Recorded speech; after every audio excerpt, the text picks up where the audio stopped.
Let me now invite Mr. Ajit Gupte, Ambassador of India, Federal Republic of Germany. Ambassador Gupte, the floor is yours, sir.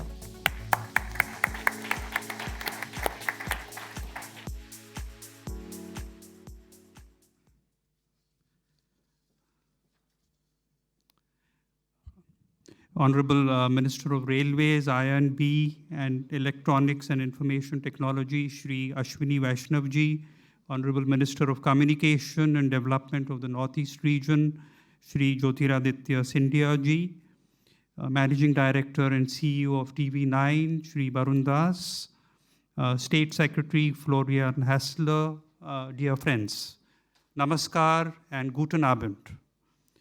First of all, I would like to congratulate TV9 for organizing the first ever News9 Global Summit in a country overseas, and I'm sure it will be a great success. I would like to thank two of our very senior members of the cabinet for coming all the way from India. And sir, your comments have, I think, greatly enthused myself and the others in the embassy to do their utmost to take the relationship between India and Germany and intensify it. 2024 has been a momentous year in the relationship. The External Affairs Minister visited Germany earlier in the year, and he met a wide cross-section of politicians, people from different think tanks and business leaders. Recently, the Chancellor visited India for the 7th Intergovernmental Consultations. This was the 6th time Chancellor Scholz and Prime Minister Modi had met in the last 3 years, and they share a very warm and friendly relationship. The IGC also coincided with the Asia Pacific Congress, which was being held in India after 12 years. And this brought together CEOs of German companies from the Asia Pacific region to congregate in Delhi. The central message from the APK is that German companies are looking at India with renewed vigor, renewed enthusiasm, and are planning to step up their investments.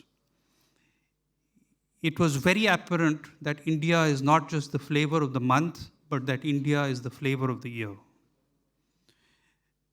As Minister Scindia pointed out, bilateral trade between India and Germany has reached a new high.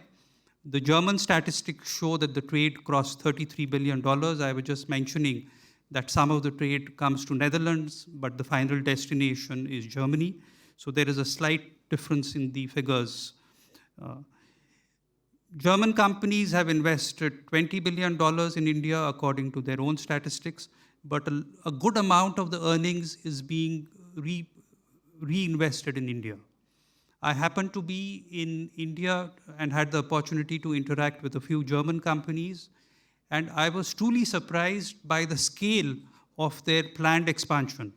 Most German companies I spoke to said that their target is for their turnover to expand 4 times by 2030. So you have German companies, many hidden champions with turnovers of 2 billion, 3 billion euros in India, and they said by 2030 they plan that it will cross 4 times.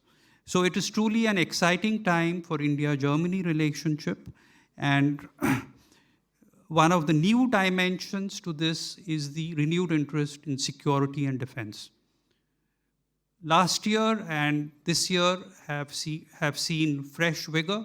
Our Chief of Air Staff visited Germany last year. The German Air Chief visited India this year. Germany took part in Tarang Shakti. This was the first time that the German Air Force and the Indian Air Force did exercises. And in fact, the Chief of Air Staff of the German Air Force flew with our Air Chief in the LCA Tejas. I also had the opportunity to accompany Chancellor and the high-level delegation to Goa at the end of the IGC, and the Chancellor and the delegation visited 2 German naval ships, which had just concluded the first ever naval exercises between India and Germany. Senior officials from the German delegation were shown our aircraft carrier INS Vikrant, and I can assure you that they came back truly impressed.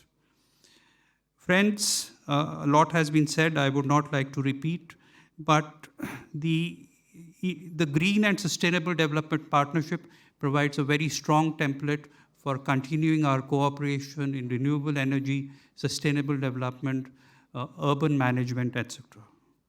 The Indian diaspora is growing by leaps and bounds. It was less than 100,000 in 2016 and has crossed 275,000. The Indian students have doubled in the last 5 years. There are more than 50,000, but 80% of them are doing master's degree, and most of them are doing STEM courses. A few takeaways on the cultural side, based on my earlier experience. This is the second time I'm in Germany, but a lot has changed. Have you heard of yogi tea? Yogi tea is a symbol of the cultural friendship between India and Germany. It is nothing but masala chai. But when Germans go to Indian restaurants, one of the first things they order is yogi tea.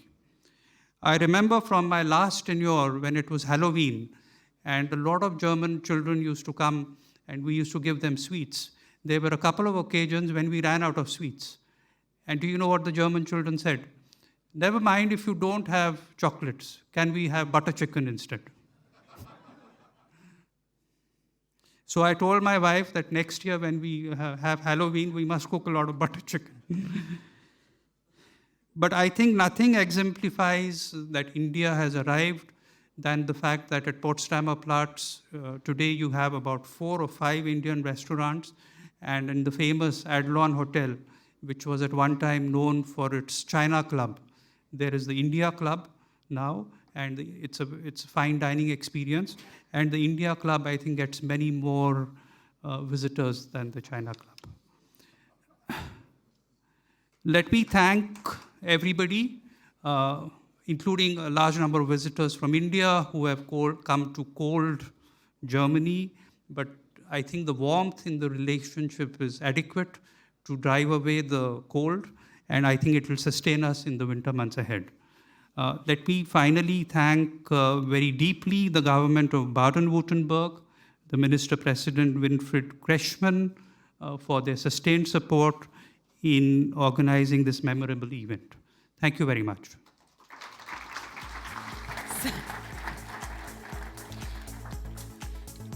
Need I say this? Varun and Ruben, please come and give a token of our appreciation.